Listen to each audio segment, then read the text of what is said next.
말씀 계속해서 우리 골로새서 있는 말씀 우리 한번 나누도록 하겠습니다. 오늘 골로새서 3장 18절에서 4장 1절까지 있는 말씀 한번 보도록 하겠습니다. 골로새서 3장 18절 4장 1절까지 보도록 하겠습니다. 아내들아 남편에게 복종하라. 이는 주 안에서 마땅하니라. 자녀들아 모든 일에 부모에게 순종하라. 이는 주 안에서 기쁘게 하는 것이니라.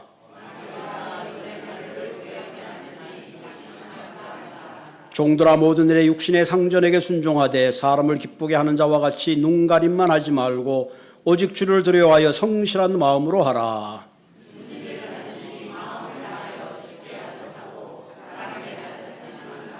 이는 기업의 상을 주께 받을 줄 아라니 너희는 주 그리스도를 섬기느니라.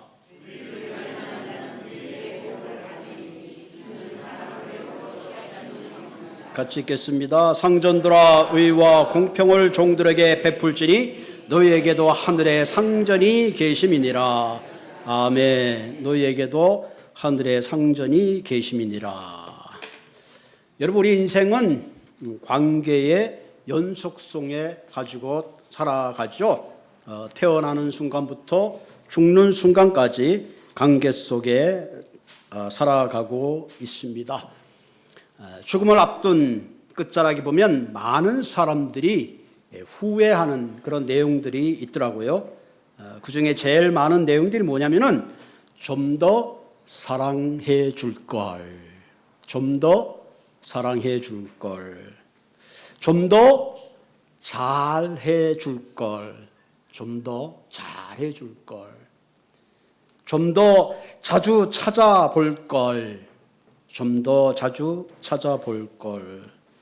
그래서 인생은 껄껄껄 하다가 살아가는 것이다.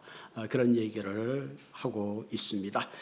1970년에 모리와 함께 화요일이라는 그런 책이 나왔죠. 미국의 저널리스트인 미치 앨범이 대학 시절 자신이 존경하던 모리 교수를 매주 화요일마다 찾아가서 나눴던 대화를 책으로 엮은 겁니다. 모리 슈왈츠 교수는 루게리병으로 시한부 인생을 사는 78세의 교수입니다. 이분은 자신이 죽어가는 과정을 통해서 함께 그의 제자인 앨범과 함께 인생의 여러 가지를 나누었습니다.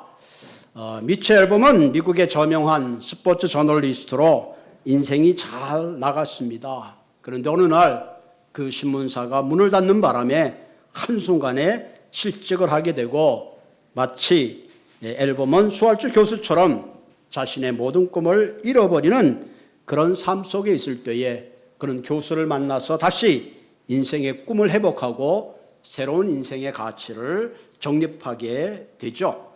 앨범은 그가 살아오면서 중요하게 생각했던 성공보다 사람이 인생 가운데 살아가는 게 가장 중요한 것이 관계라는 새로운 소중한 가치를 깨닫게 된 거죠.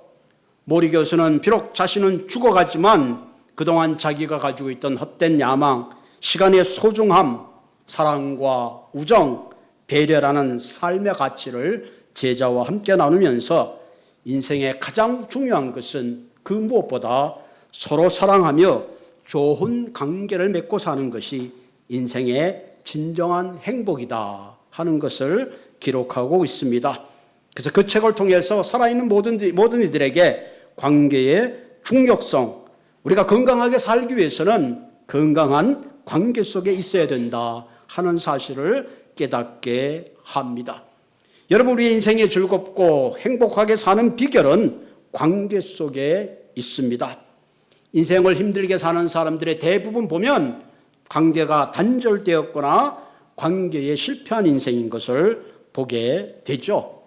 그런 의미에서 우리가 어떻게 하면 아름다운 관계 속에 살아갈 수 있을까? 오늘 이 아침에 생각해 보려고 합니다. 이때까지 우리가 골로새서를 공부하면서 골로새서의 이단 사상들 또 기독론에 대한 얘기를 나누었다면 지난주에는 실제적인 크리스찬의 삶에 대한 이야기들을 나누었습니다. 그리스도의 옷을 입고 우리가 성령 안에서 새 삶을 살아야 된다 그랬죠. 그럼 오늘 구체적으로 우리가 이 삶을, 새 삶을 어떻게 잘 나누면서 살 수 있는지 우리에게 좀 더 구체적인 교훈을 말씀하고 있습니다. 오늘 골로새서 제일 먼저 나오는 게 부부의 관계입니다. 그리고 부부와 자녀의 관계, 그리고 맨 마지막은 주인과 종의 관계에 대해서 말씀하고 있습니다. 일반적으로 우리가 관계를 얘기할 때는 크게 세 가지 유형의 관계를 생각해 볼 수 있습니다. 첫 번째 관계는 relation for reason입니다. 이성적 관계 혹은 이해적 관계라 볼 수가 있죠. 사업상 만나는 관계, 혹은 직장과 상사로 만나는 관계, 혹은 바이어와 셀러로 만나는 관계, 뭔가 이익을 주고받는 관계입니다. 이 관계는 서로의 이해관계가 맞지 않거나 이혼의 추구가 끝나게 되면 헤어지는 그런 관계죠. 두 번째 관계가 뭐냐면은 relation for season입니다. 어릴 때 있던 그 친구들, 중학교 때 만나는 동무들, 대학교 때 만나던 또 동료들, 또 나이가 들어서 노년에 보내는 또 벗들, 이런 것들은 시간이 지남과 함께 천천히 잊혀지게 되는 거죠. 하얀 겨울에 떠나라고 아무리 붙잡아도 80, 90대면 주위에 다들 떠나가는 아쉬움을 겪게 되는 것, 이런 것이 바로 계절적 관계라 그렇게 볼 수가 있습니다. 그리고 맨 마지막에 갖는 관계가 relation for a lifetime입니다. 다시 말하면 이해관계, 시즌의 관계를 초월해서 일평생 함께하는 관계죠. 어떤 관계가 있을까요? 부모와 자식의 관계, 또 부부의 관계라고 그렇게 생각해 볼 수가 있습니다. 어쨌든 우리가 아름다운 인생을 살기 위해서는 우리의 인생에 지속적인 관계를 갖는 것이 대단히 중요하죠. 이 모리 교수와 함께했던 이 제자도 교수와 제자로 만났지만 그러나 나중에 함께 아름다운 시간을 보내면서 좀 더 아름다운 관계로 발전시켜 나간 것을 볼 수가 있습니다. 우리가 좋은 관계를 맺는다는 것은 자연스럽게 생기는 것이 아니라 함께 노력하고 우리가 잘 가꾸어 나가야 합니다. 대부분 우리가 어떤 것들을 우리가 노력해서 극복하려고 애를 많이 쓰는데 이 관계가 깨어진 사람들은 별로 노력하지 않는 것 같아요. 우리가 좋은 관계를 갖는 것은 스스로 그냥 자연스럽게 좋은 관계가 되는 것이 아니라 좋은 관계를 잘 만들어 가야 합니다. 여러분 직장의 상사와 혹은 직장의 관계로 이해관계로 만났지만 그 관계를 서로 노력하고 보완하다 보면 그때 만난 관계가 라이프타임의 만남의 관계로 아름답게 이어져 나갈 수도 있는 겁니다. 아무리 아름다운 정원이 있다 할지라도 그 정원을 가꾸지 않으면 잡초가 나고 꽃은 시들고 황폐하는 겁니다. 우리의 관계도 같습니다. 여러분 옥스나드교에서 만나는 인연, 관계를 맺었지만 이 관계도 어떤 사람은 정말로 교회를 떠나든지 같은 교회에서 만나서 지금도 어떤 분들은 옛날 저쪽 교회에서 만났던 교인들 한 번씩 만나는 그런 사람도 있고 어떤 사람은 잊혀지는 사람들도 있습니다. 왜 그렇게 되는가? 그 관계에 대한 우리가 아름답게 이루어가는 노력이 부족해서 그런 거죠. 그래서 오늘 본문에는 세 가지 중요한 단어를 우리에게 말하고 있습니다. 우리가 아름다운 관계를 만들어가기 위해서는 세 가지 중요한 팁이 있는데 19절에 보면 남편들아 아내를 사랑하며 사랑할 때 관계가 세워집니다. 두 번째로 보면 종들은 성실한 마음으로 하며 서로에 대해서 진정성을 가지고 성실한 마음으로 대할 때에 관계를 세워갈 수 있습니다. 그리고 맨 마지막에 우리에게 주는 중요한 교훈이 있는데 죽게 하듯 하라. 주님을 대하듯 하면 아름다운 관계가 이루어진다. 그런 말씀을 하고 있습니다. 그러면서 우리가 첫 번째, 우리가 서로의 관계를 세워나가기 위해서는 첫 번째, 사랑으로 가꾸는 것이 필요합니다. 사랑으로 가꾸어라. 본문 18절에 보면 아내들아 남편에게 복종하라. 이는 주 안에서 마땅하니라. 아멘? 별로 아멘 하시는 여성분들이 안 계신 것 같아. 아내들아 남편에게 복종하라. 주 안에서 마땅하니라. 이 거절을 듣는 우리 여성교회 분들 뭔가 속이 좀 상한 것 같아. 이 목사님 이거 시대적으로 맞지 않는 성경 구절 아니에요. 복종하라네 지금이 어느 시대인데 이렇게 항변하는 분들이 계실 겁니다. 여기서 복종하라는 헬라 말은 히포타소란 말인데 이 말은 맹종이 아니라 자발적인 순종을 의미합니다. 다시 말하면 하나님의 창조의 질서를 따라 복종하는 거죠. 여러분 창세기 2장 18절에 보면 돋는 배필로 진다. 돋는 배필은 뭐래? 서로의 허물을 살펴주고 보완하는 관계라 그랬죠. 그래서 고린도전서 11장 11절에 보면 무슨 말이냐면은 주 안에서 남자 없이 여자만 있지 않고 여자 없이 남자만 있지 않는다. 그죠? 남자의 갈비뼈로 여자가 나왔지만 여자 없이 태어나는 남자는 아무도 없다. 그러므로 서로의 상생의 관계다. 그것을 말하는 거죠. 이 복종하라는 말은 우위를 말하는 것이 아니라 서로가 그리스도 안에 차별 없이 평등함을 선언하는 겁니다. 여러분 구약에는 굉장히 남녀의 우위가 분명했죠. 모세의 율법에 보면 부인이 밥을 태웠으면 이 부인이 밥을 태워서 나 마음에 안 들러 이혼 증서를 주면 이혼할 수 있었어요.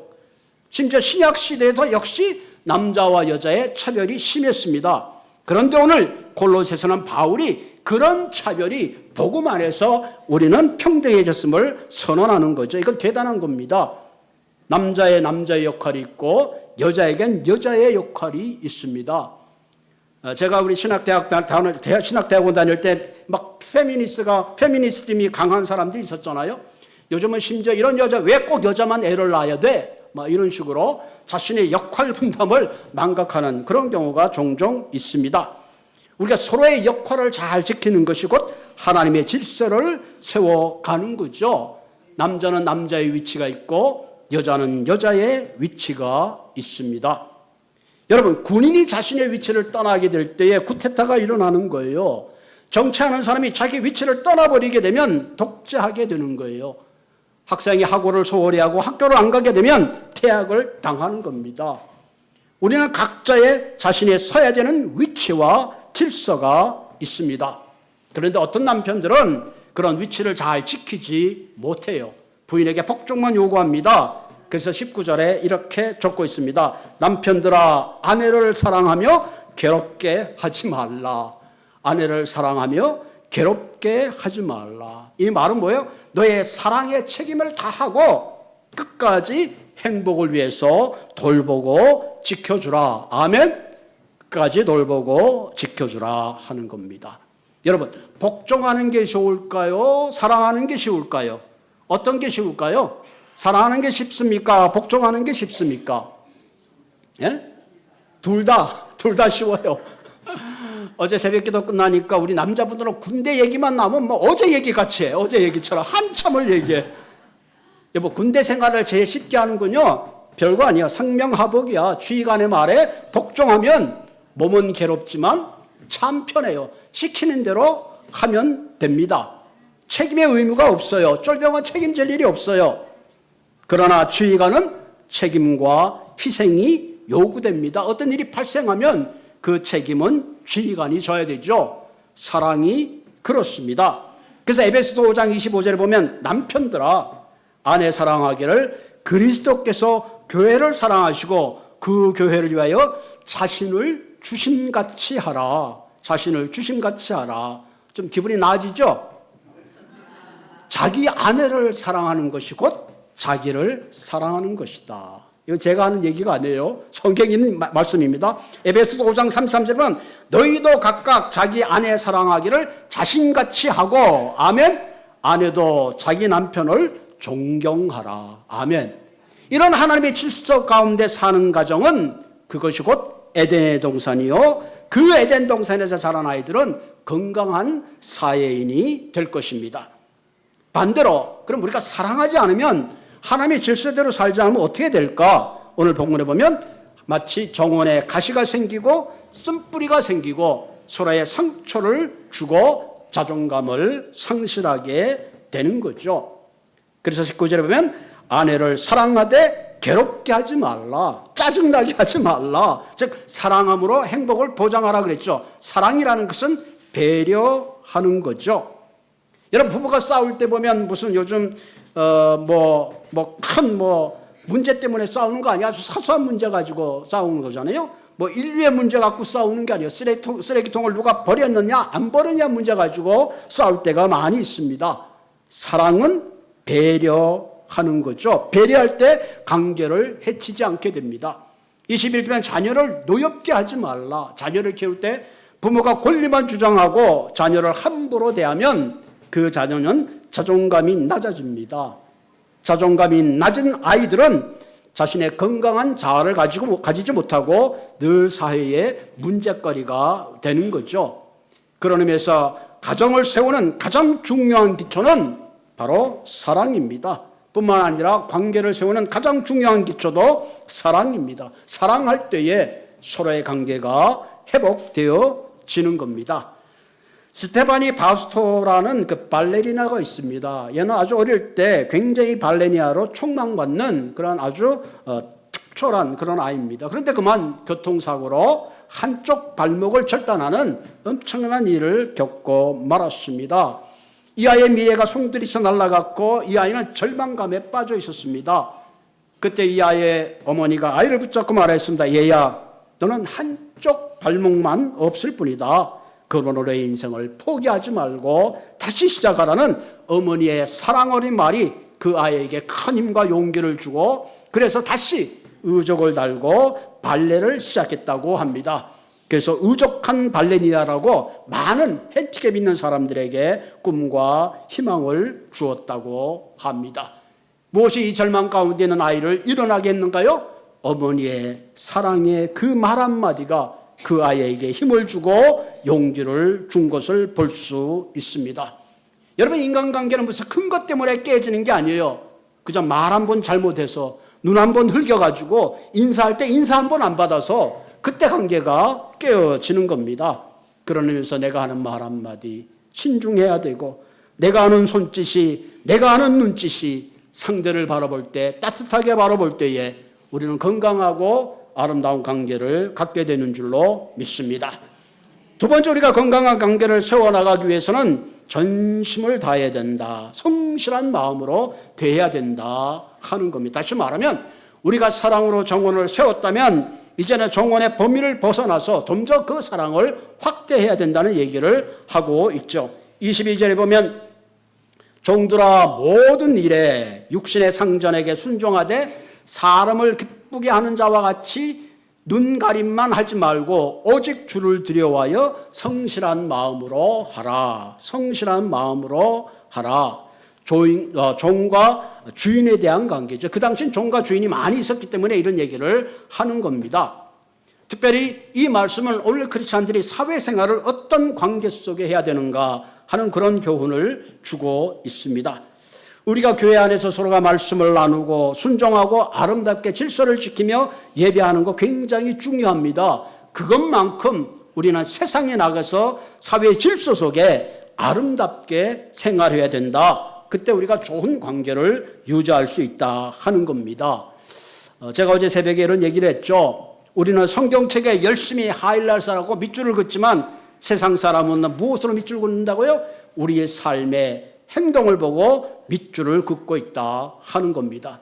내가 성경에 아무리 하이라이트를 쳐도 내가 세상에 가서 바른 질서 속에 크리스천다운 삶을 살지 못한다면 그것은 곧 하나님 볼 때에 제대로 된 관계를 맺는 것이 아닌 거죠. 오늘 본문에 보면 두 가지 대칭되는 모습을 보게 됐습니다. 하나는 눈가림으로 하는 것이고 둘째는 성실한 마음으로 하는 겁니다. 눈가림이란 말은 뻔하죠. 있을 때는 잘하고 없을 때는 안 하는 거죠. 그래서 요즘 막 CCTV를 다 달아놨잖아요. 제가 미국에 와서 마켓 일을 하는데 그때는 뭐 CCTV가 있는 줄 몰랐죠. 안에서 이제 마켓 일을 안에 들어가서 좋은 과일 있으면 막 깎아 먹고 그랬더니 주인이 야, 너 안에서 이렇게 깎아 먹으면 안 된다. 그래서 그거 어떻게 봤지? 여러분, 요즘은 이제 CCTV가 다 있는데 눈가림만 한다는 거 직장에서 일을 시켜보면 알죠. 제가 눈가림으로 하는지 제대로 하는지. 그럼 주인이 눈여겨보다가 쟤는 참 큰일을 못 맡기겠다. 결국은 시간이 지나면 어떻게 돼요? 집에서 좀 쉬시죠. 이렇게 됐죠. 그러나 반대로 오늘 보니까 성실한 마음으로 하는 사람, 성실한 마음으로 하는 사람은 주인 눈여겨보다가 그 사람을 승진시켜주고 매니저가 되고 나중에 정말로 마음에 들면 어떻게 해요? 지점을 내가지고 책임자로 신뢰할수록 그렇게 되는 걸 보게 됩니다. 그러므로 우리가 사회생활할 때에 눈가림, 얄팍한 내 이익만을 위해서 생각하지 말고 오늘 성경에 보니까 뭐예요? 성실한 마음으로 무슨 사회에서 인정을 받아야 돼요. 가장 가슴 아픈 건 뭐냐면 교회에서는 인정받는데 사회에서 인정받지 못하면 삶의 밸런스가 깨어지는 거죠.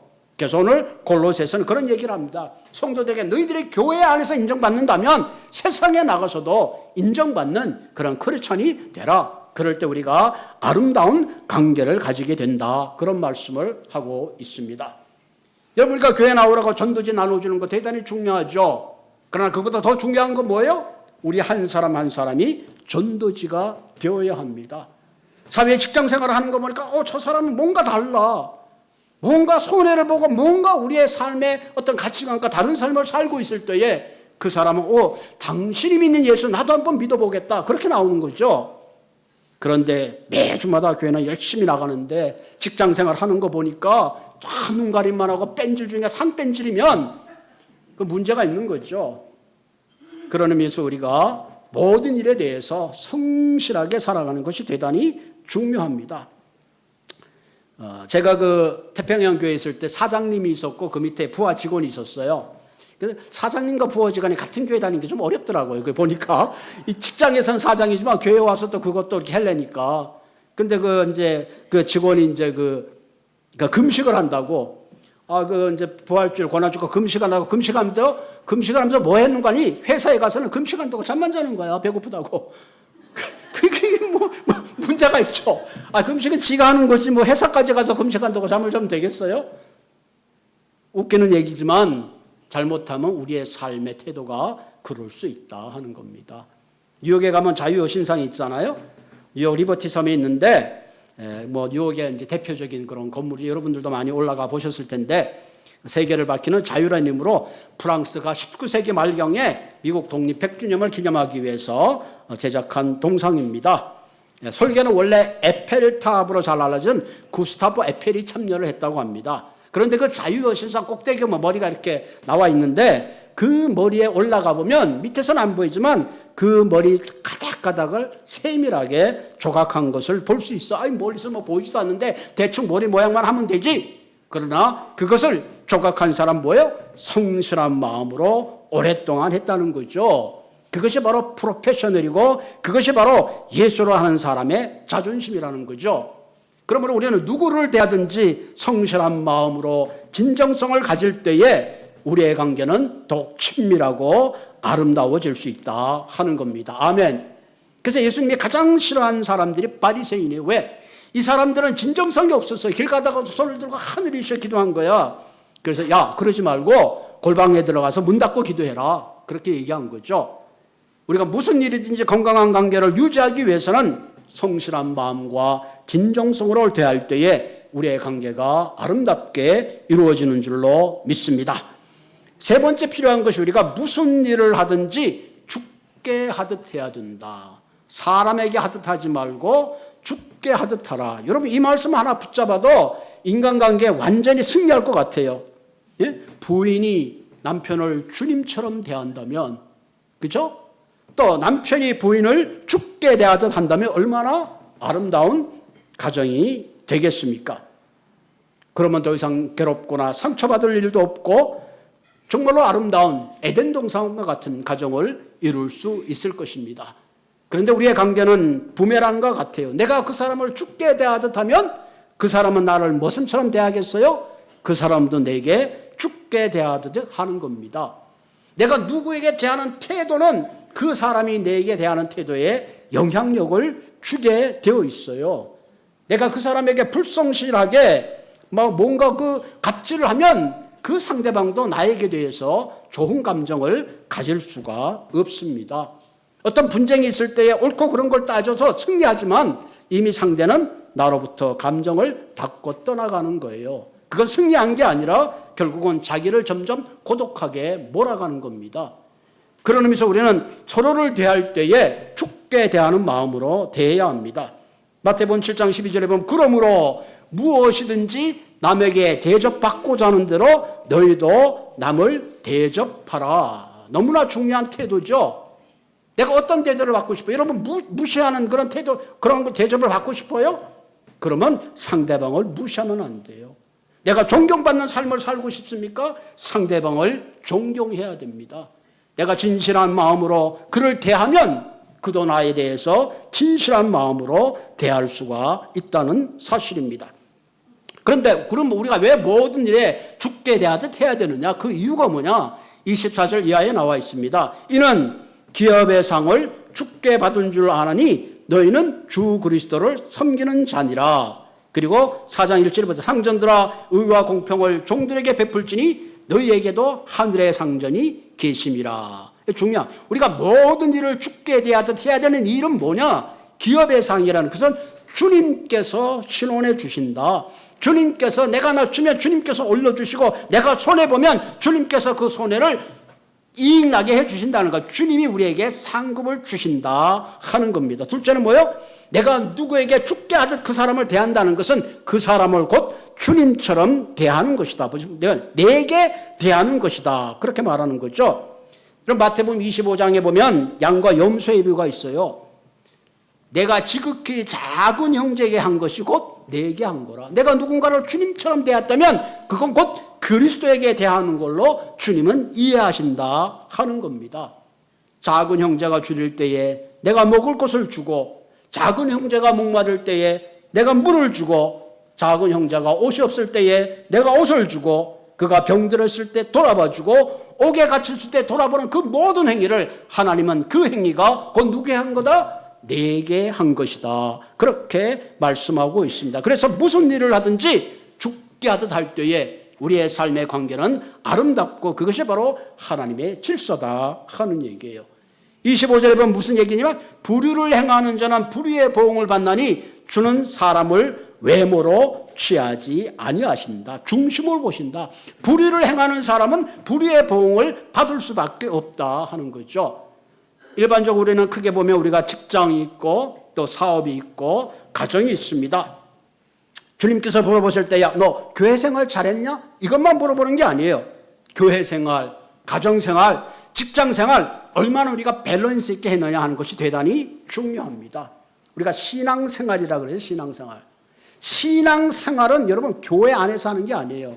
교회에서 안에서 하는 거 뭐예요? 신앙의 훈련입니다. 그럼 신앙생활을 어디서 하느냐? 바깥에서 하는 거예요. 바깥에서.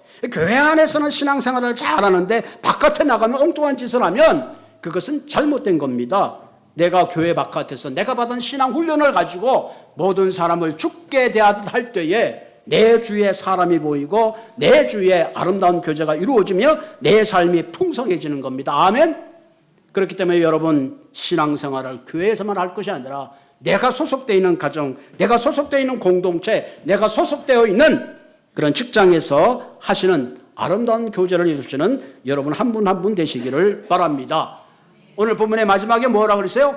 모든 일을 죽게 하듯 하는 이유는 하늘의 상전이 계신다. 하늘의 상전.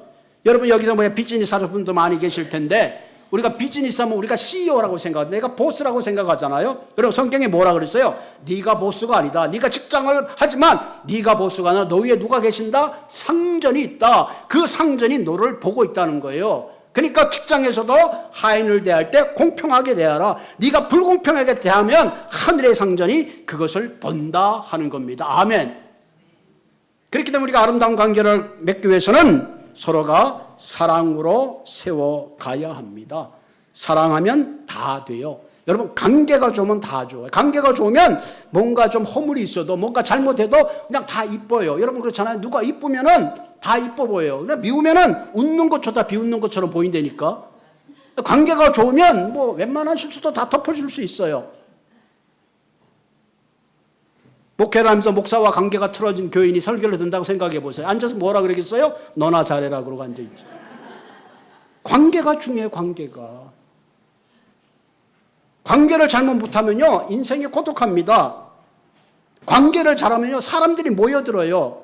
관계를 잘못하면 초대도 사람이 안 와요. 왜 내 주위에 사람이 없을까? 내 자신을 생각해 봐야 돼요.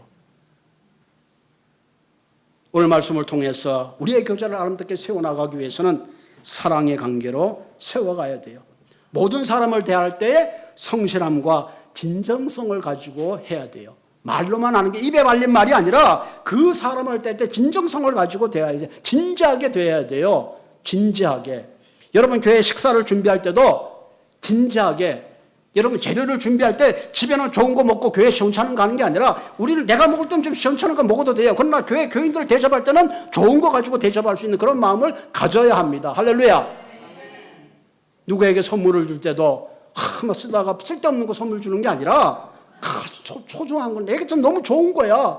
그런데 저 사람도 주면 좋아할까 이런 마음을 가지고 선물할 때 선물 받는다 할 때 기쁜 거예요. 그냥 누가 준 선물을 내가 갖기 싫어서 주는 게 아니라 서로를 향하여 진정성을 가질 때에 아름다운 관계가 일어나는 거죠. 그리고 맨 마지막에 하는 말을 우리가 기억해요. 뭐예요? 모든 이들을 주님 대하듯 하라. 아멘. 주님 대하듯 하라. 물론 여러분들 제가 목사가 시원찮지만 여러분 집에 가서 보통 사람들을 대할 때 목사처럼 한번 대해보세요. 그럼 달라지겠죠? 네? 달라질 겁니다. 가끔 집사람이 그런 얘기를 해요. 제가 목사니까 어떨 때는 당신이 가장 어려운 사람을 대하던 그런 마음을 가지고 대하라는 거예요. 사람마다 좀 어려운 사람 있잖아요. 어려운 사람, 만만한 사람 있고 성경에 뭐예요? 주님을 대하듯이 하라는 거예요. 할렐루야. 여러분 옆에 앉아있는 한 분 한 분이 누구예요? 주님 대하듯 해야 돼요. 주님 대하듯. 그러면 얼마나 아름다운 공동체가 될 수 있겠습니까? 오늘 말씀을 기억하면서 여러분 정말로 사랑으로 아름다운 관계와 교제를 만들어 가시는 한 분 한 분 되시길 바랍니다. 혹시 여러분들에게 얽힌 관계가 있다면 얽힌 관계를 풀으세요. 그 얽힌 관계를 풀지 않으면 결국 내 삶이 얽히게 됩니다. 그 얽힌 관계를 풀도록 노력해야 돼요. 그냥 그대로 놔두지 마세요. 그대로 놔두면 점점 더 몰수하게 돼요. 사람이 그래요. 처음에는 감정이 약간 상했다가 그것이 미움으로 바뀌고 미움이 분노로 바뀌게 되고 분노가 원수가 되는 거예요. 그래서 악이 점점 자랍니다. 그래서 조그만 오해나 그런 게 있으면 미리미리 푸는 게 좋습니다. 그래서 지혜롭게 아름다운 관계를 만들어 가시는 한 분 한 분 되기를 주님의 이름으로 축원을 드립니다. 같이 기도하겠습니다. 참 좋으신 하나님,